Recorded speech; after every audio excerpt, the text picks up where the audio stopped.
नमस्कार बच्चों। आज हम कक्षा 12 के विद्यार्थियों को हरियौध सिंह उपाध्याय अयोध्या सिंह उपाध्याय हरियौध द्वारा रचित ये प्रवास से लिया गया पवन दूतिका नामक काव्य पढ़ाएंगे। प्रसंग आपको पता है,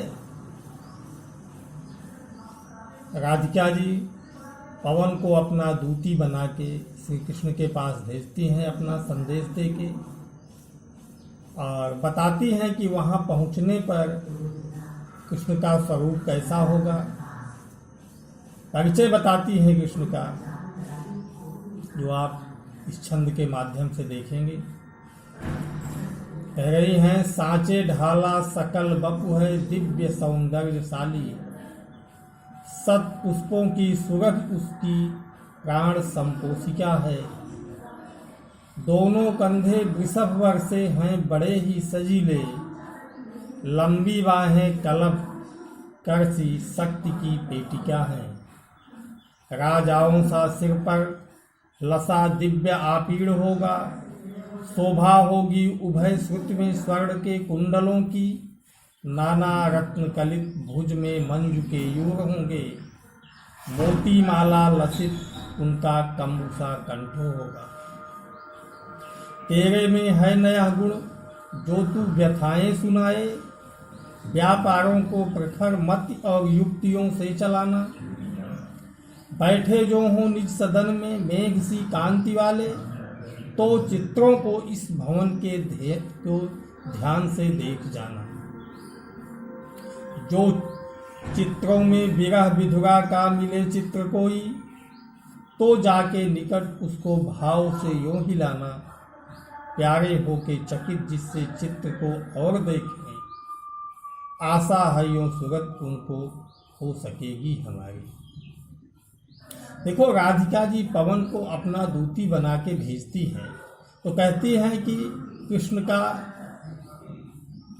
मेघ जैसे कांति वाले सौंदर्यशाली ऐसा चित्रण है कि तुम उनको ऐसा देख के पहचान जाओगी कि यही हमारे कृष्ण हैं। कह रही हैं, सांचे ढाला सकल बपु है दिव्य सौंदर्यशाली। उनका जो पूरा शरीर है वो बिल्कुल एक एक अंग जैसे सांचे में ढला हुआ। सांचे ढाला सकल बपु है, पूरा शरीर उनका जैसे सांचे में ढला हुआ है।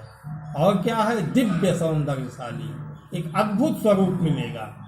सुंदरता का एक अद्भुत जो है स्वरूप आपको मिलेगा। सब पुष्पों की सुरभि उनकी प्राण संपोषिका है। कह रही है कि जो उनका जो प्राण वायु निकलता है, जो उनके जो है मुख और नाक के माध्यम से जो सांसें निकलती हैं, वो जो है सब पुष्पों की सुगंध, सैकड़ों पुष्पों की सुगंध भरी है। उनका जो प्राण वायु है उसमें सैकड़ों पुष्पों की सुगंध भरी हुई है।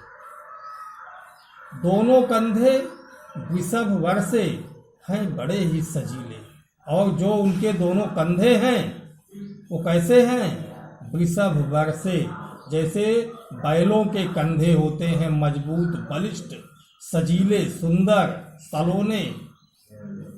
उनके जो दोनों कंधे हैं वो कैसे हैं, वृषभ वर्षे, बैलों के कंधों के समान सुंदर सजीले हैं। लंबी बाहें कलभ करसी शक्ति की पेटिका है, और जो उनकी बाहें हैं वो लंबी बाहें किस तरह से हैं, कलभ करसी, कलभ कर माने हाथी के सूंड के समान, शक्ति की पेटिका हैं, अर्थात उनकी बाहें हाथियों के सूंड के समान शक्ति से भरी हुई। इस तरह से राधिका जी कह रही हैं, यह पवन जब तुम वहाँ पहुँचोगी देखोगी तो सांचे ढाला सकल बपु है। उनकी पूरी शरीर जैसे बिल्कुल सांचे में ढली हुई है, एक अद्भुत सौंदर्य की प्रतिमूर्ति है वो। उनके जो प्राण वायु निकलते हैं उसमें सैकड़ों पुष्पों की सुगंध भरी हुई है। दोनों कंधे उनके बैल के समान बलिष्ठ मजबूत हैं, और उनकी बाहों में हाथियों के समान शक्ति है। जो शक्ति हाथी के सूंड में है वही शक्ति उनकी भुजाओं में। आगे कह रही हैं कि राजाओं सा सिर पर लसा दिव्य आपीड़ होगा। और क्या होगा? उनके सिर पर एक दिव्य अद्भुत आश्चर्यजनक मुकुट होगा। जैसे राजाओं के सिर पर मुकुट होता है, ठीक उसी तरह से कृष्ण के सिर पर एक दिव्य आपीड़ होगा, सुंदर अद्भुत मुकुट होगा। शोभा होगी उभय श्रुति में स्वर्ण के कुंडलों की। उभय श्रुति माने दोनों कानों में शोभायमान होगा स्वर्ण के कुंडल, सोने के कुंडल दोनों कानों में शोभायमान होंगे। नाना रत्न कलित भुज में मंजू के यूर होंगे और उनकी भुजाओं में पहनने वाले आभूषण, स्वर्ण आभूषण विद्यमान होंगे।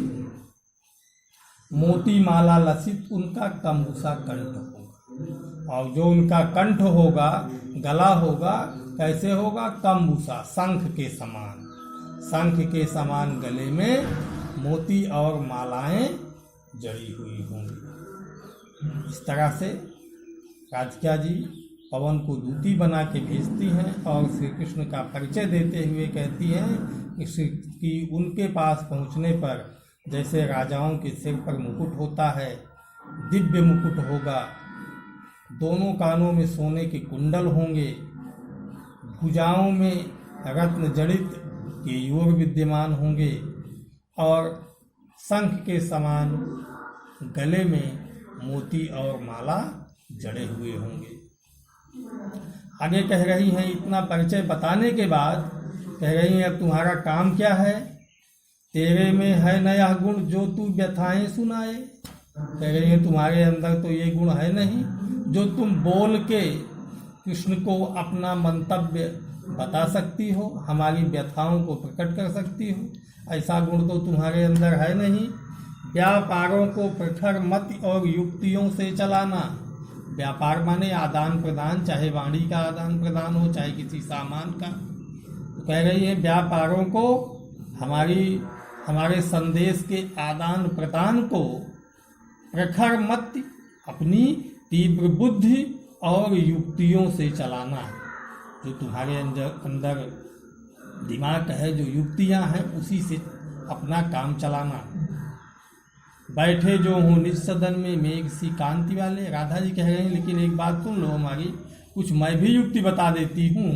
बैठे जो हूँ निज सदन में मेघ सी कांति वाले। अगर अपने घर में बादल के समान सुंदर जो है सांवले शरीर वाले श्री कृष्ण अपने घर में बैठे हों तो क्या करना? तो चित्रों को इस सदन के ध्यान से देख जाना। तो उस घर में कहीं अगर कोई चित्र लगे हुए हों तो उस चित्र को तुम ध्यान से देख के चली आना। कह रही हैं, कहने का मतलब राधिका जी कह रही हैं कि तेरे में है न यह गुण जो तू व्यथाएं सुनाना। आए पवन, तुम्हारे अंदर तो ये गुण है नहीं कि तू हमारी व्यथाओं को सचमुच शब्दों के माध्यम से सुना दोगे।